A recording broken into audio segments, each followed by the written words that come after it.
After years of turmoil and uncertainty, it looks like there could finally be some settlement for the Daily Telegraph that actually benefits the British people as well.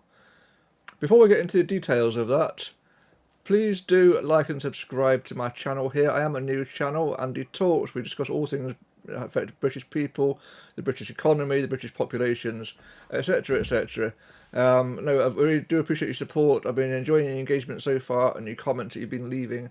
Thanks very much for doing so. I do read all your comments, don't always respond to them. But yeah, please do like and subscribe below. Okay, so getting back into it. So the Daily Telegraph is looking like it could be bought by DGMT, which is the parent company or the owners of the Daily Mail group. So that is a British company. It's been a British company for a long time, and there's been much controversy around the Daily Telegraph for the last couple of years, and particularly the Barclay brothers, who put on massive debt onto the newspaper, which could have left the company insolvent. It was bought out, or taken control of rather, by Lloyd's Banking Group to save it from collapse, effectively. And now it looks like there could be a deal on the table. So let's just have a quick look into this. So according to this article in the Sky News today, and in various other platforms as well, it's been circulating, says that DMGT has confirmed Sky News report that has entered into exclusive negotiations to buy the Daily and Sunday Telegraph newspapers and end a protracted hiatus over their ownership. Now, I think this is great news. So DGMT is a company that owns also the Daily Mail, the Sunday Mail, the Mail Plus, the Metro, the Eye, and New Scientist. This is a British company. I think it's owned by Lord Rothermere or something like that.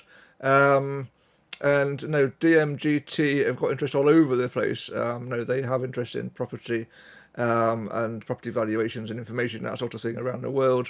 But their media arm, which is DMG Media, already owns these big British brands. And the Daily Mail is one of Britain's largest circulating newspapers, and so likewise the Telegraph is for the broadsheets. So what does this mean, though? Could this create a monopoly? Could this be a problem, for the competition authorities? So let's have a quick look at this for a moment. So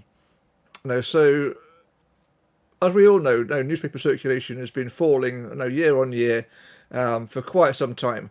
This top one here is showing the Sun. We're not bothered about that. So the next one's Daily Mail. So this is the second highest circulating newspaper is the Daily Mail.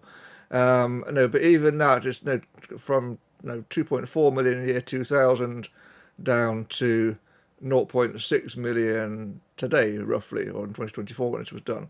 The Daily Telegraph, on the other hand, they don't publish their figures anymore, but this is on the best estimate. Used to have a circulation of 1 million, now down to, if I can pick up the right line on here, roughly 0.3 in printed circulation.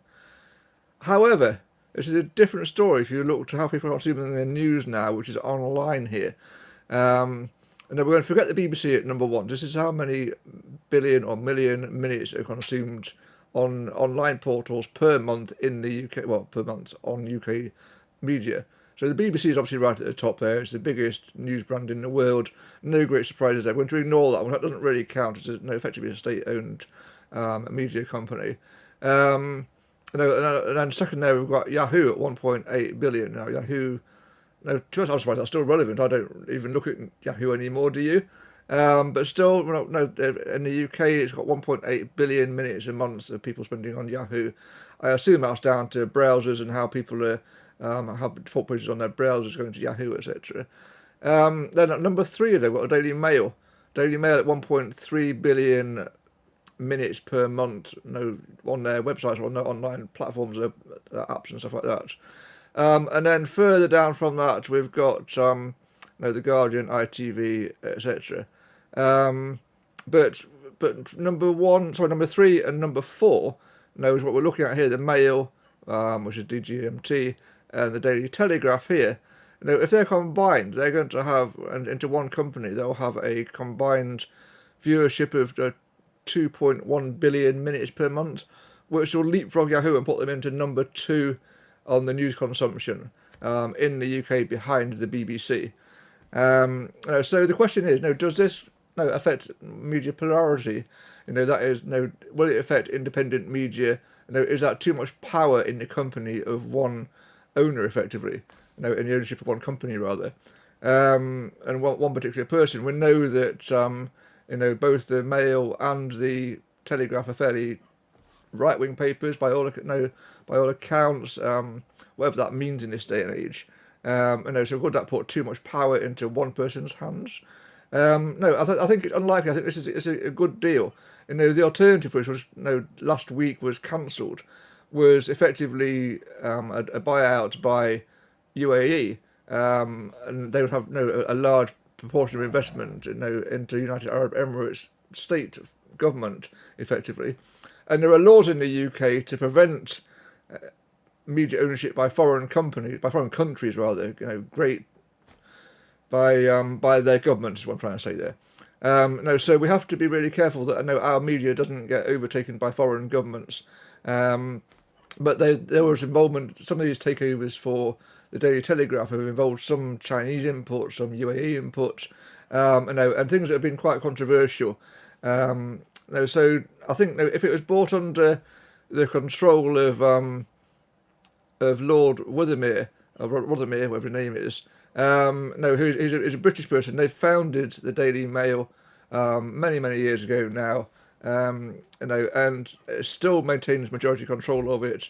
They effectively would maintain the company as a British company for British media, and has promised to inject loads of capital into the newsroom, into the technology. And I think this is a great thing. I think the Daily Telegraph has been doing some great journalism recently. Obviously famed recently for the expose on the BBC it did.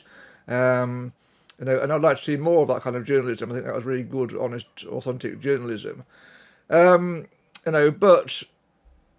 I would like to know what you think on this subject. Do you think this is too much power in the hands of too few people? Particularly Viscount Rothermere. And I do apologise if I got his name wrong there.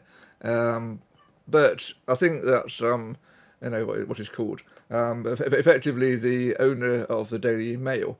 Do you think that's too much power in the hands of one family, one person? Or do you think it's a good thing that a British company is being saved by another British company? Which I do. I think that's a great thing. The alternatives, it will be sold off to some foreign interests, or it will be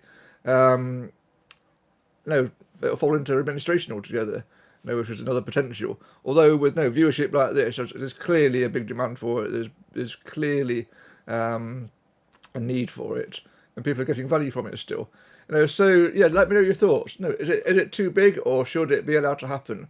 Should we support British companies, or should we allow it to be bought by foreign companies? Do let me know what you're thinking. As always, like and subscribe. Thanks very much for watching, and I'll see you in the next one.